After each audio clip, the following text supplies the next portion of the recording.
YouTube এখন বিভিন্ন কারণে শর্ট চ্যানেলগুলো ডিলিট করে দিয়েছে। কয়েকদিন আগে ইউটিউব কিন্তু অনেকগুলো শর্ট চ্যানেলে ডিলিট করে দিয়েছে।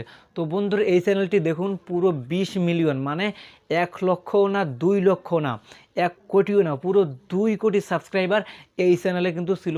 তারপরে কিন্তু ইউটিউব এই চ্যানেলটি ডিলিট করে দিয়েছে কোনো রকম নোটিশ ছাড়াই। তো বন্ধুরা কী এমন করেছিল এই চ্যানেলটি যে ইউটিউব কোনো রকম নোটিশ ছাড়াই একবারে ইউটিউব এই চ্যানেলটি ডিলিট করে দিয়েছে। তো বন্ধুরা বিষয়টি জানতে চাইলে পুরো ভিডিওটি দেখতে থাকুন। আই হোপ আপনারা এই ভিডিও থেকে অন্তত অনেক কিছু শিখতে পারবেন।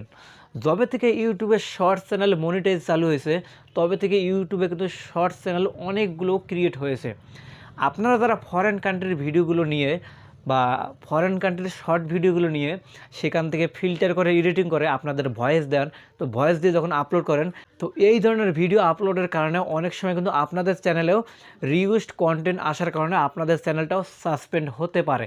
তো বন্ধুরা কেন বলতেছি, কারণ ফরেন কান্ট্রির যে ভিডিওগুলো আপনার শর্ট ভিডিওগুলো নেন সেখানে কী করেন সাউন্ডটা অফ করে দেন, দেওয়ার পর আপনারা জাস্ট আপনাদের ভয়েসটা দিয়ে আপলোড করেন। তো ইউটিউব যখন এই বিষয়টি আপনাদের চ্যানেলে যখন ফোকাস করবে, যদি ইউটিউব এই জিনিসটি আপনাদের দেখে তো আপনাদের চ্যানেলও কিন্তু রিউজড কন্টেন্টের কারণে আপনার চ্যানেলটাও সাসপেন্ড হতে পারে। তো বন্ধুরা এবার আসি যে এই যে চ্যানেলটা হাঙ্গামা ফ্যাক্টরি, যে চ্যানেলটা 20 মিলিয়ন সাবস্ক্রাইবার ছিল, এই চ্যানেলটা ইউটিউব কেন ডিলিট করলো। তো বন্ধুরা এই চ্যানেলে কি তেমন খারাপ টাইটেল বা খারাপ কিছু এই চ্যানেলে আপলোড করেছিল, কিন্তু এটা কিন্তু না। এই চ্যানেলে তেমন কিছু আপলোড করেনি, জাস্ট একটি ভুলের কারণে, মানে সে কিন্তু একটি ভুল করছে, এই একটি ভুলের কারণে কিন্তু তার চ্যানেলে কোনো প্রকার নোটিশ ছাড়াই একেবারে ডিলিট করে দিয়েছে। এ পর্যন্ত কিন্তু তার চ্যানেলটি এখনও আনতে পারেনি। তো বন্ধুরা এই চ্যানেলটি সাধারণত একটি ভুল করছিল, তার আগে বলছে চ্যানেলটি প্রতি 4 দিন পর পর আর কি সে তার চ্যানেলের ভিডিও আপলোড করতো।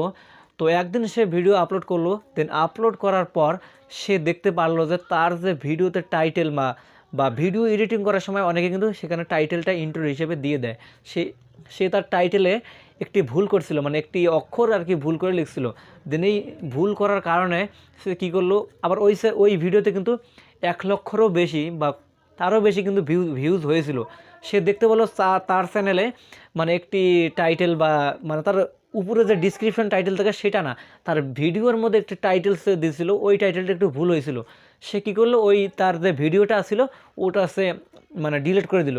ডিলিট করার পর আবারও সে কাইন মাস্টারে চলে যায় বা তার অ্যাপ্লিকেশনে চলে যায়, সেই ভিডিওটা আবারও এডিট করে সে তার টাইটেলটা ঠিক করে আবারও আপলোড করলো। দেন সে আপলোড করার পর সে মানে একটু পরে দেখতে বললো তার চ্যানেলটা কিন্তু অটোমেটিক ইউটিউব মানে ডিলিট করে দিয়েছে। আসলে সেই কারণ ছিল।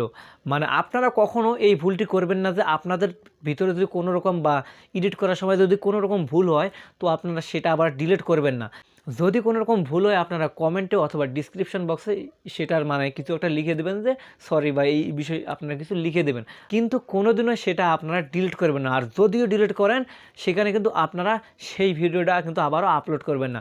দেন যদি আপলোড করেন সেখানে কিন্তু আপনাদের রিপিট ভায়োলেশন, এই রিপিট ভায়োলেশনের কারণে আপনাদের কিন্তু চ্যানেলটা ডিলিট হয়ে যেতে পারে। এই রিপিট ভায়োলেশনের কারণে এই হাঙ্গামা ফ্যাক্টরি চ্যানেলটি কিন্তু ডিলিট হয়েছে। সেই চ্যানেলের সাবস্ক্রাইবার ছিল 20 মিলিয়ন। একবার কি আপনি ভাবতে পারতেছেন যে 20 মিলিয়ন মানে কত? পুরো 2 কোটি সাবস্ক্রাইবার, পুরো 2 কোটি সাবস্ক্রাইবার, তার এত বড় চ্যানেলটি কিন্তু ইউটিউব কোনো সুযোগ দিল না, জাস্ট এমনিতেই ডিলিট করে দিল এই ভুলটির কারণে। তো বন্ধুরা আপনারা কখনো কিন্তু এই ভুলটি করবেন না। আবার অনেকেই আছে যে অন্যের শর্ট ভিডিওগুলো বা ফরেন কান্ট্রির যে শর্ট ভিডিওগুলো আছে এগুলো কিন্তু তারা মিউট করে তাদের চ্যানেলে আপলোড করে শুধুমাত্র ভয়েস দিয়ে। তো বন্ধুরা যদি আপনারা এই ভুলগুলো করেন তো সাবধান হয়ে যান। কেন বলতেছি এই ভুলগুলো করবেন না? অনেকেই আছে ফরেন কান্ট্রির ভিডিওগুলো নিয়ে নিজেদের ভয়েস দিয়ে যখন আপলোড করে, দেন আপলোড করার পর দেখা যায় সেই ভিডিওগুলোতে বিপুল পরিমাণে ভিউ হয়ে যায়। তো বন্ধুরা এখন এই ভিডিওটা যদি অরিজিনাল যে কন্টেন্ট ক্রিয়েটার আছে সে যদি দেখতে পায় তো আপনার চ্যানেলে কিন্তু অবশ্যই সে মানে স্ট্রাইক দিতে পারে। দেন এরকম যদি আরও 2-3টা স্ট্রাইক চলে আসে তো আপনার চ্যানেল দেখা যাবে অটোমেটিক ইউটিউব ডিলিট করে দিয়েছে। তো তাই বলতেছি এই ভুলটা আপনারা করবেন না।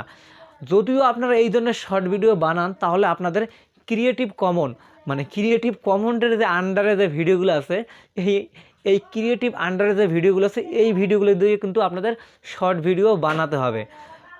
যদি আপনার এই নিয়মে ভিডিও না বানাতে পারেন, যদি এই ফরেন কান্ট্রি বা অন্য কারো এই ধরনের শর্ট ভিডিও মিউট করে আপনাদের আপলোড করেন, তো আপনাদের ক্ষেত্রেই এরকম হতে পারে।